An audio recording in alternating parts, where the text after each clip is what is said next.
Hello students, let us see a transient response of RLC circuit. So the main aim of the experiment is what is the transient response, that is it is also called as a natural response, and we have a steady state response, that is a forced response. The transient response is the response of a system to a change from an equilibrium or a steady state response. So the main aim of the experiment is to study and obtain transient response of RLC circuit excited by a unit step input, and apparatus required are signal generator, that is your function generator, and require resistors, inductor, capacitor, and CRO probes and connecting wires. So in experiment number 2 and 3 we have seen individually the transient response of RC and RL. Here we are going to see combination RLC. So let us consider RLC circuit as shown below. So applying the KVL will obtain V of t is equal to R into I of t plus this is your loop current, and this is your voltage drop across your inductor, voltage drop across your capacitor. So just take the RC and RL individual, the values into incorporate, like just put in the RLC. So taking the Laplace transform on the both sides, we'll get V of s is equal to, so this is your equation, and now all initial conditions are set to 0, that is your initial current in the inductor is equal to 0, and initial voltage across the capacitor in the capacitor is equal to 0. So the equations becomes V of s is equal to I of s R plus SL plus 1 by SC. So by taking the inverse Laplace transform and by calculating and by applying inverse Laplace transform, so we'll get this is your I of s, this is your I of s, and so by considering the inverse Laplace transform on the both sides, you'll get your I of t is equal to, so this is your equation. So in the case 1 we are considering R is less than 2 by root LC, and I of t is equal to, so this is the equation you will get for your I of t. So this is called as, the network is said to be underdamped or oscillatory, So here we are going to consider 3 cases: underdamping, critical damping, and overdamping. So this is a case for, so what is the condition for underdamping? R is less than under root of 2 into root L by C, and the second case is R equal to 2 into under root of L by C.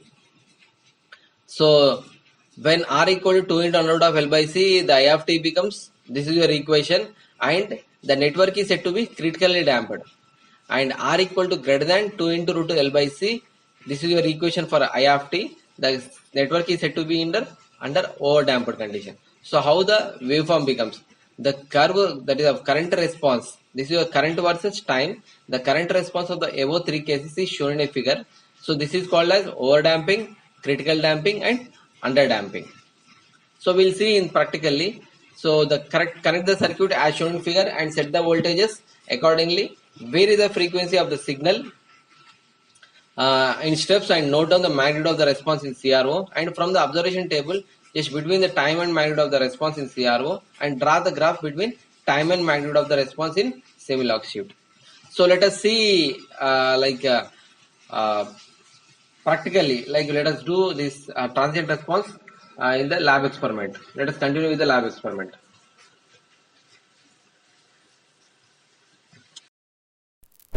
Hello students, let us do the transient analysis of RLC circuit. Here we have a ready trainer kit. With the help of this trainer kit we are going to do a transient analysis of RLC circuit. So this is the trainer kit. Here we are applying a square wave by using a function generator. This is a signal generator. So by connecting like this, the signal, that is of square wave, is connected to this RLC arrangement. So by using this knob we have to set the resistor value ranging from 50 to 100 ohms. So by using the multimeter we need to check it.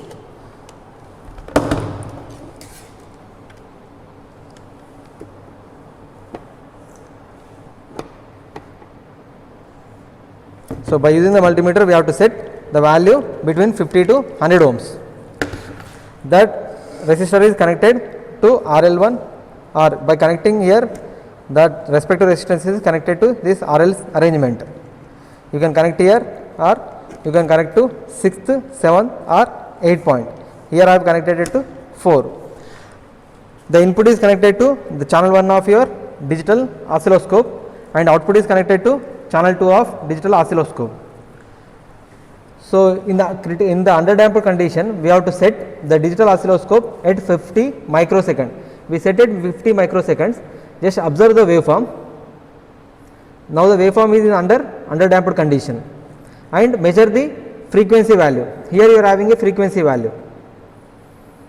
The frequency value is 845.40 hertz, and in the channel 1 the voltage, the input voltage is 10 volts peak to peak, and the channel 2 voltage is 2 volts peak to peak. This is the applied frequency 50 microseconds. This is the time period.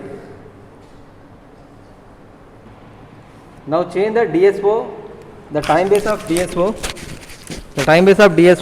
to 25. Here I have changed the time base to 25 microsecond. Now the waveform looks like this. So if I increase, this is at 10 microsecond. So at various values, just observe the waveform and note down the frequency values. So here it is at 10 microseconds. Now it is at 25 microsecond. Now it is at 50 microseconds. So if you go on increase, this is at 100 microsecond. So at various values of time base, we need to observe the waveform, and that respective waveform frequency we need to record and compare your theoretical values with the practical values. Thank you.